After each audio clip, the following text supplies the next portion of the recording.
ماں کی ایک عادت خدا سے بہت ملتی ہے، دونوں ہی معاف کر دیتے ہیں۔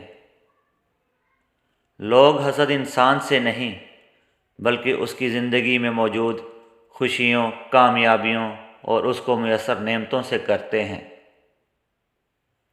عبادت صرف تسبیح کرنے سے نہیں ہوتی، یہ میٹھی زبان سے، اچھے الفاظ سے اور خوبصورت رویوں سے بھی ہوتی ہے۔ مصیبت کے وقت گھبرا جانا مصیبت سے بڑی مصیبت ہے۔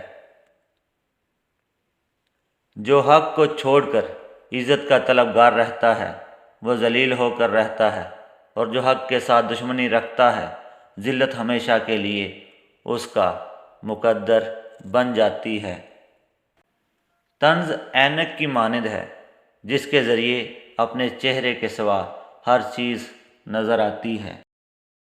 گھر میں کوئی اچھا کام ہونے جا رہا ہو تو پہلے وہ کام کریں، بعد میں کسی کو بتائیں، انشاءاللہ کامیابی ہوگی۔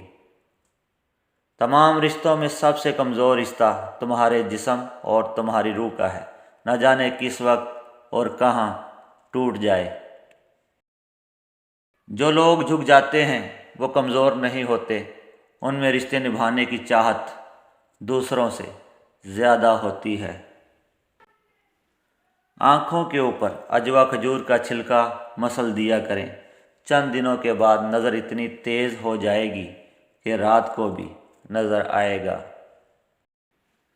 اگر والدین کی محنت سے اولاد ڈاکٹر بن سکتی ہے تو نمازی بھی بن سکتی ہے۔